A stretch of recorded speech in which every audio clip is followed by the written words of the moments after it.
Trimble is proud to introduce the Guidex version 10.1 release. This video will cover some of the new features available in Guidex 10.1. For starters, Guidex now supports limited functionality of cut-fill workflows.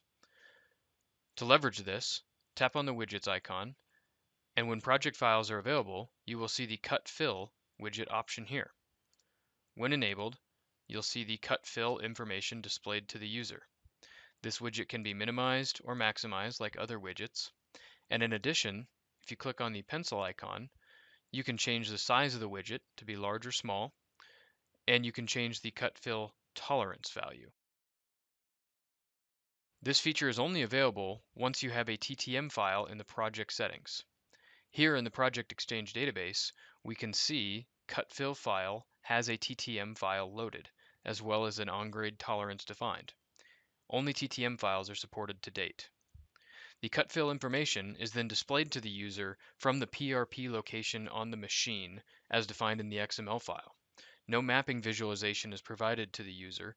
It's simply a real-time cut fill display based off that PRP value.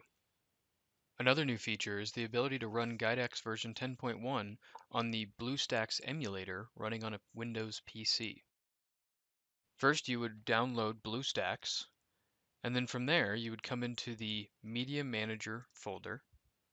You would select Import from Windows, and you would bring in the latest APK for version 10.1.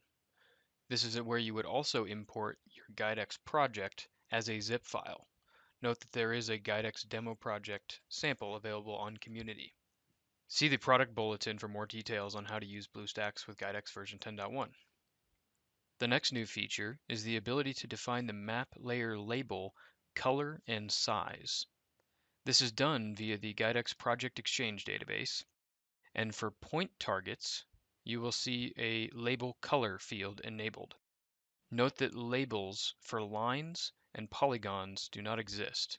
Labels for polygons are only available when you tap inside the polygon. The width field is repurposed from the lines for these points as well to change the size of these labels. Another new feature is the ability to import projects from zip file formats. In addition, new projects can be imported straight from Guidex Connect. In Guidex Connect, the new project structure includes an initial project import folder.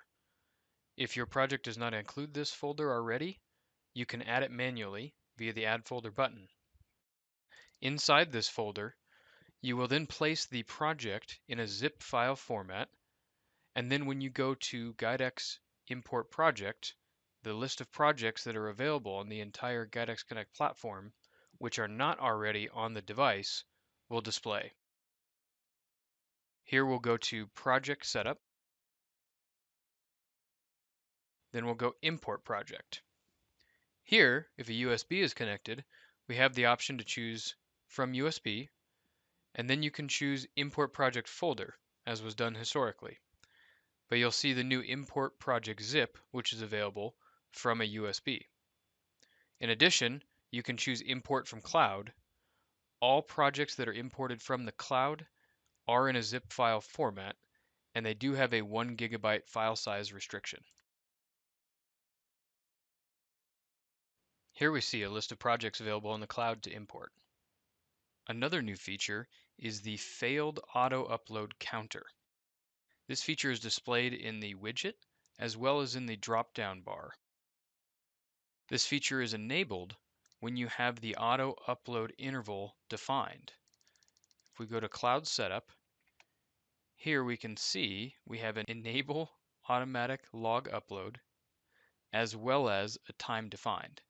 This is also coming from the XML file.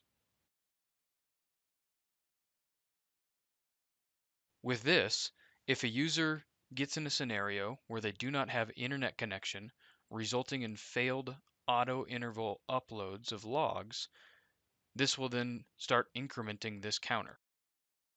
As soon as they get back to internet connection and the next auto upload occurs, this counter will go back to 0. This is useful as an indicator to operators if they have been outside of internet connectivity for an extended period of time. In Guidex pad database work, there are new features in regards to comments. First, by long tapping and holding on a pad, you can bring up the pad details dialog. Here you will see the comment field has now been brought to the top of the list for easier viewability. In addition, when you start the task, the comment field is now available in the navigation bar.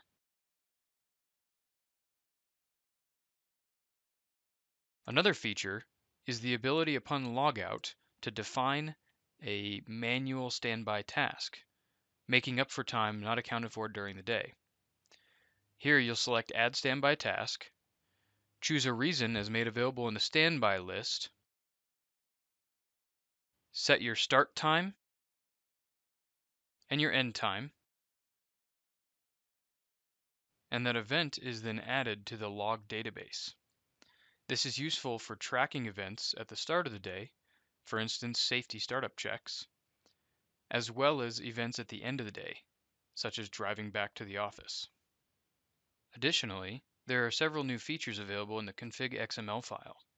First is the Auto Start Guidex on Tablet Boot. When written, this allows the Guidex app to launch automatically on each tablet boot up. Then, in Cloud Setup, we have the ability to auto-upload log files at app startup. Finally, you'll notice here that the project name is no longer present.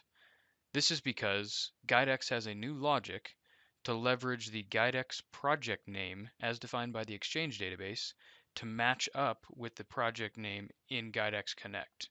Therefore, there's no need to manually define this setting. Additionally, there is a new reset setup option for when users are in UI lockdown mode. UI lockdown mode is accessed by long tapping and holding on the screen and entering a password. This password is defined in the Project Exchange database, and the long tap and hold is only made available if that password is available. See the user guide for more details. In this scenario of UI lockdown mode, the operators can only export the log or view user documents. Sometimes the operator may need to perform a reset setup. In this case, we've added the option to long tap and hold on the precision threshold icon. In this case, previous behavior was to be able to change the RTK frequency if RTK was being used. In this case, we are leveraging RTK and have multiple frequencies, so we were prompted with the option to change RTK frequency or reset setup. If you were not using RTK, it would immediately bring you straight to the reset setup dialog. You would select yes, and then the same option for selecting a new XML file is presented as when you would select reset setup from the left drawer. Finally, in Guidex Connect, we have the ability to define machine groups and machine-specific folders for sending updates to. Here we'll see that this machine's name is dozer_gconnect_simulation. In Guidex Connect, I will come in our project folder next to the common and initial project import folders, which are automatically generated. We can add a new folder. For instance, dozers. Here, I can then come in and add a folder for that specific machine.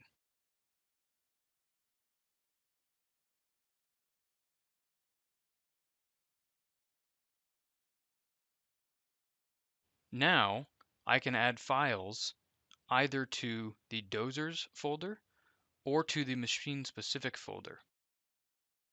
The dozer in our application here will then look in addition to the common updates folder in this dozers group folder, which it is now a part of, as well as its own specific folder. So you can send files to the group of dozers or just to that specific dozer. See the Guidex Connect help file for more details.